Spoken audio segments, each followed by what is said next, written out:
അവസാനം നമ്മൾ സംസാരിക്കുന്നത് ഈ അധ്യാപിക എഴുത്തുകാരിയൊക്കെ ഇന്ദു മേനോൻ കഴിഞ്ഞ ദിവസം ഫേസ്ബുക്കിൽ ഒരു ചർച്ചയിൽ രേഖപ്പെടുത്തിയ ചില കമൻറ്റുകളാണ്. അവർ പറയുന്നു അവർ ഒരുപാട് ആളുകൾക്ക് തീസിസ് എഴുതി കൊടുത്തിട്ടുണ്ട്, അങ്ങനെ അതിൻ്റെ പേരിൽ 2-3 ലക്ഷം രൂപയൊക്കെ വാങ്ങിച്ചിട്ടുണ്ട്. അപ്പോൾ ആളുകൾക്ക് തീസിസ് എഴുതി കൊടുക്കുക അവർക്ക് പ്രസൻറ്റ് ചെയ്യാൻ വേണ്ടി, പിന്നെ പല കാര്യങ്ങളിലും ആളുകളെ സഹായിച്ചതിൻ്റെ കഥയൊക്കെ പറയുന്നു.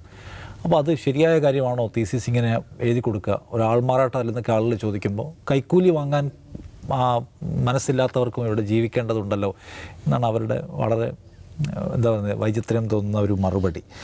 എനിവേ അതിനെതിരെ ഇപ്പോൾ ജയദേവിക എന്താ പറയുന്നത് പരാതിയുമായി രംഗത്ത് വന്നിരിക്കുന്നു. ഇത് കുഴപ്പമാണ്, ഇതിനെതിരെയുള്ള എൻക്വയറി ഇൻവെസ്റ്റിഗേറ്റ് ചെയ്യണം, ഇതെന്നാ സംഭവിച്ചെന്നുള്ള കാര്യം അന്വേഷിക്കണം, അതിനുശേഷം നടപടിയിലേക്ക് പോകണം, ഇത് അധാർമികമാണ്, ഇത് നിയമപരമായി തെറ്റാണ് എന്നീ കാര്യങ്ങൾ അവർ ചൂണ്ടിക്കാണിക്കുകയാണ്. നാസർക്ക് എന്താ പറയുന്നത്, ഇന്ദുമേനെ പോലെ ഒരാൾ ഇങ്ങനെ ഒരു വളരെ ബാലിശമായ അല്ലെ എന്താ പറയുന്നത് വിചിത്രമായ വാദങ്ങൾ ഉന്നയിക്കുകയും അതിനകത്ത് സ്റ്റിക്ക് ഓൺ ചെയ്യുകയും ചെയ്യുന്നത് കാണുമ്പോൾ അല്ല, അതിലെന്താ അത്ഭുതമെന്ന് എനിക്ക് മനസ്സിലാകുന്നില്ല.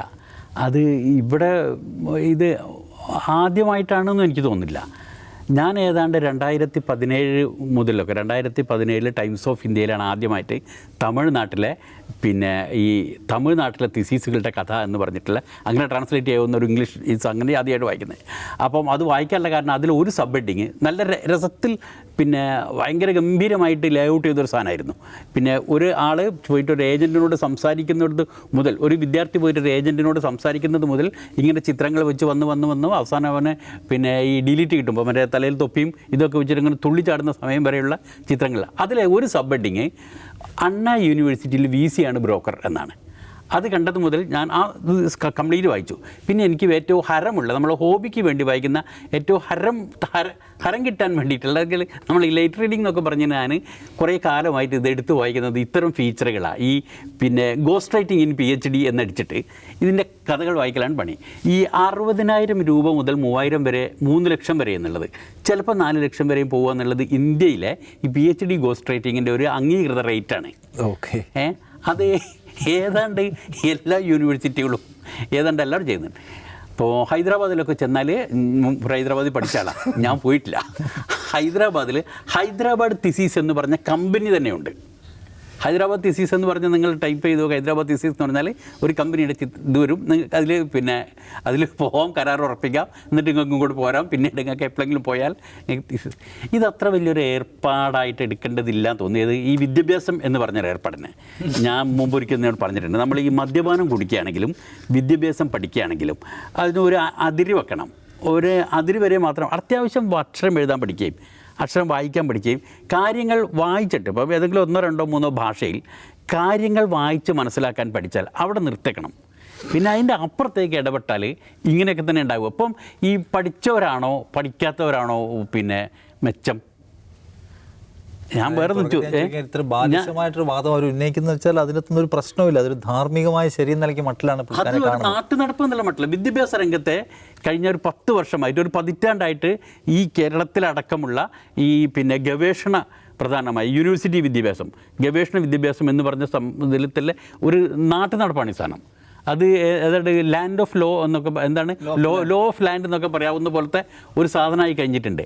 അതിൽ ഈ പറയുന്ന ആൾക്ക്, ഈ പറയുന്ന കഥാകൃത്തിന് ഇങ്ങനെ വിവിധ വിഷയങ്ങളെപ്പറ്റി തിസീസ് എഴുതാൻ പറ്റുമോ, അത്രമാത്രം വിവരം അവർക്കുണ്ടോ എന്നുള്ള കാര്യത്തിലുള്ള സംശയം മാത്രമേ എനിക്കുള്ളൂ. അവരൊരു എന്താ പറയുക, ഒരു അത്ര മികച്ചതല്ല, ഒരു ശരാശരിയോ അതിൻ്റെ തൊട്ടു താഴെ നിൽക്കുന്ന മലയാളത്തിൽ കഥകൾ എഴുതിയിട്ടുണ്ട്, അതവർക്ക് എഴുതാൻ കഴിയും. അതല്ലാതെ ഇതൊക്കെ എഴുതാൻ ഇമ്മാതിരി ഈ വിജ്ഞാന സംബന്ധമായ ഇത്രയും വിഷയങ്ങളിൽ, ഇത്രയും വിപുലമാർന്ന വിഷയങ്ങളിൽ തിസീസ് എഴുതി കൊടുക്കാൻ മാത്രമുള്ള വിവരം അവർക്കുണ്ടോ എന്നുള്ള കാര്യത്തിലുള്ള സംശയം. നവകേരള ഫെലോഷിപ്പൊക്കെ ഉണ്ട് അവർക്ക്. സർക്കാരിൻ്റെ ഫെലോഷിപ്പൊക്കെ ആർക്കും കിട്ടും. യൂണിവേഴ്സിറ്റിയിൽ തിസീസ് ആർക്കും കിട്ടുമെങ്കിൽ പിന്നെ സർക്കാരിൻ്റെ ഫെലോഷിപ്പിനാണ് പറഞ്ഞത്. ഈ സർക്കാരിൻ്റെ ഭാഗമായിട്ടുള്ള ഒരാൾ തിസീസ് വാങ്ങിയതിൻ്റെ കഥ നമുക്കറിയാലോ, വാഴക്കുല. കൂടുതൽ ആ തരത്തിലാണ് നമ്മുടെ വിദ്യാഭ്യാസത്തിന് പോക്ക്. അല്ല, അതിൽ ഇപ്പോൾ വാഴക്കുല എന്ന് പറഞ്ഞപ്പോൾ ഞാൻ പറയുകയാണ്, നിഷാദിന് കൂറയുടെ കേൾവി ശക്തി എവിടെയാണെന്നറിയോ? എനിക്കും അറിയില്ല. പക്ഷേ ഒരു റിസർച്ച് തമാശ ഞാൻ പറയാം. ഒരാൾ ഒരു കൂറയെ പിടിച്ചു, മേശപ്പുറത്ത് വെച്ചു, പോടാന്ന് പറഞ്ഞു. കൂറ പോയി. പിന്നെയും പിടിച്ചു, ഒരു കാല് വെട്ടി, പോടാന്ന് പറഞ്ഞു. ഒന്ന് ഞൊണ്ടിപ്പോയി, പിന്നെയും പിടിച്ചു, മറ്റേ കാലം വെട്ടി പോടാന്ന് പറഞ്ഞു, കൂടുതൽ ഞൊണ്ടിയിട്ട് പോയി, പിന്നെയും പിടിച്ചു, മുഴുവൻ കാലം വെട്ടി പോടാന്ന് പറഞ്ഞു, പോകണില്ല. കാലിലാണ് കേൾവി. അപ്പോൾ കാൽവി ശക്തി എവിടെയാണ്? കാലിലാണ്. PhD തീസിസ് റെഡി, അയാളെന്തായി? അപ്പോൾ ഇത് ഇങ്ങനെയാണ് PhD തീസിസുകളൊക്കെ വരുന്നത്, അല്ലെങ്കിൽ നമ്മുടെ റിസർച്ചിൻ്റെ അവസ്ഥ ഇതാണ് എന്ന് റിസർച്ചേഴ്സിന് ഇടയിലുള്ളൊരു തമാശയാണ് കേട്ടോ. അതുണ്ട്, ഈ പറഞ്ഞൊരു വാഴക്കൊല അവിടെ ഉണ്ട്. അപ്പോൾ ഇന്ദുമേനോൻ്റെ പ്രശ്നം എന്ന് വെച്ചാൽ അവർ വർക്ക് ചെയ്യണം എവിടെയാണെന്നറിയോ? കിർത്താഡ്സ് എന്ന് പറഞ്ഞാൽ Kerala institute for research training and studies on SC and ST എന്ന് പറഞ്ഞാൽ കേരള സർക്കാരിൻ്റെ കീഴിലുള്ള റിസർച്ചിന് വേണ്ടി മാത്രമായിട്ടുള്ള ഒരു ആന്ത്രപ്പോളജിക്കൽ റിസർച്ച് സ്ഥാപനത്തിൻ്റെ മുൻനിരയിൽ ഉള്ള ഒരാളാണ് അവരാണ് പറയുന്നത് ഞാനിങ്ങനെയൊക്കെ 10ഓളം PhDകൾ കൊടുത്തിട്ടുണ്ട്, ജേണലുകൾ ഇതാക്കി കൊടുത്തിട്ടുണ്ട്, പൈസ കിട്ടും, നല്ലപോലെ പൈസ കിട്ടും. അപ്പോൾ ഇത് വിവാദമായി. വിവാദം വെച്ചാൽ ദേവിക പരാതി ഉന്നയിക്കുന്നുണ്ട്. SIO ഉന്നത വിദ്യാഭ്യാസ മന്ത്രിക്ക് പരാതി കൊടുത്തിട്ടുണ്ട്.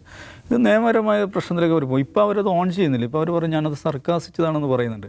പക്ഷേ അത് വില പോവില്ല. കാരണം അവർ പല സ്ഥലങ്ങളിലായിട്ട് ഇത് കമൻറ്റ് ചെയ്യുന്നുണ്ട്, ഇതേക്കുറിച്ച് കമൻറ്റ് ചെയ്യുന്നുണ്ട്, ഇതിനെ സബ്സ്റ്റാൻഷിയേറ്റ് ചെയ്തുകൊണ്ട് സംസാരിക്കുന്നുണ്ട്. വൈ കാൺ ഐ എന്ന് ചോദിച്ചുകൊണ്ട് സംസാരിക്കുന്നുണ്ട്.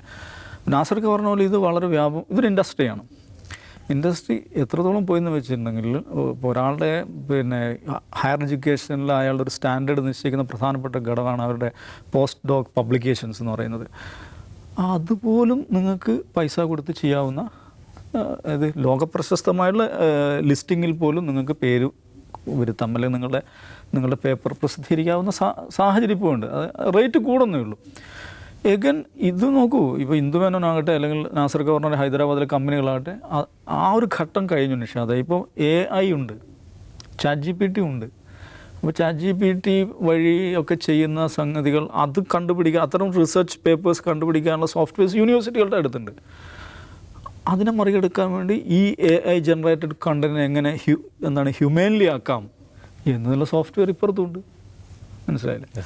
അപ്പോൾ അതുകൊണ്ട് ഇത് വലിയൊരു ഇൻഡസ്ട്രിയാണ്. പക്ഷേ എന്ന് വെച്ചിട്ട് എല്ലാവരും അങ്ങനെയൊന്നും വിചാരിക്കരുത് കേട്ടോ. വളരെ ഡെഡിക്കേറ്റഡ് ആയിട്ട് അവർ സെലക്ട് ചെയ്ത ഏരിയയിൽ റിസർച്ച് ചെയ്യുന്ന, ഹാർഡ് വർക്ക് ചെയ്യുന്ന, പരമാവധി വിവരങ്ങൾ ശേഖരിക്കാൻ വേണ്ടി ധാരാളം അധ്വാനിക്കുകയും യാത്ര ചെയ്യുകയും ആർക്കൈവുകൾ തപ്പിയെടുക്കുകയും ഒക്കെ ചെയ്യുന്ന നിരവധിയായിട്ടുള്ള വിദ്യാർത്ഥികളുണ്ട്, ആ നിലക്കുള്ള ഗൈഡുകളുണ്ട്. പക്ഷേ ഇന്ദുമേനോൻ എന്ന് പറയുന്ന ഉത്തരവാദപ്പെട്ട സ്ഥാനത്തിരിക്കുന്ന, ഒരു സർക്കാരിൻ്റെ ഉത്തരവാദപ്പെട്ട സ്ഥാനത്തിരിക്കുന്ന, സമൂഹത്തിന് അറിയപ്പെട്ടൊരു സ്ത്രീ ഇങ്ങനെ എഴുതുമ്പോൾ സംഭവിക്കുന്ന എന്താണെന്ന് ചോദിച്ചിട്ടുണ്ടെങ്കിൽ ഈ സംവിധാനത്തിൻ്റെ വിശ്വാസ്യതയാകെ തകരുകയാണ്. അപ്പോൾ സർക്കാരിന് അതിലൊരു ഉത്തരവാദിത്വമുണ്ട്. ഇതെന്താണ് ഇവർ എഴുതിയതിൻ്റെ സംഗതി എന്താണെന്ന് അന്വേഷിക്കേണ്ടത്, അല്ലെങ്കിൽ അവർക്കെതിരെ നിയമ നടപടി സ്വീകരിക്കേണ്ടത് സർക്കാരിൻ്റെ ഉത്തരവാദിത്വമായി അറിയിക്കുകയാണ്. കാരണം നമ്മുടെ ഉന്നത വിദ്യാഭ്യാസ രംഗത്തെ അപ്പാടെ അതിൻ്റെ വിശ്വാസ്യത ഇളക്കിക്കളയുന്ന ഒരു സംഗതിയാണ് ചെയ്തിരിക്കുന്നത്. അത് നിസ്സാര കാര്യമല്ല. സർക്കാർ അതിലിടപെടണം എന്നാണ് ഞാൻ പറയുന്നത്. യെസ്, അത് വലിയ വിശ്വാസ പ്രശ്നം ഉണ്ടാക്കുന്ന ഒന്നാണ്. ഇതിനകത്ത് ജെന്യൂനായി വർക്ക് ചെയ്യുന്ന ആളുകളെ പോലും സംശയത്തിലേക്ക് തള്ളിവിടുന്നതുമാണ്. അപ്പോൾ അതുകൊണ്ട് ഇത് റെസ്പോൺസിബിളായ ഒരു സ്റ്റേറ്റ്മെൻറ്റാണ്, അല്ലെങ്കിൽ അതിന് ഗുരുതര സ്വഭാവമുണ്ട്. ഇനി എന്തായാലും അതിനകത്ത് ഗവൺമെൻറ് ആക്ട് ചെയ്യേണ്ടതാണ്. നമുക്ക് നാളെ ഇരിക്കാം. നമസ്കാരം.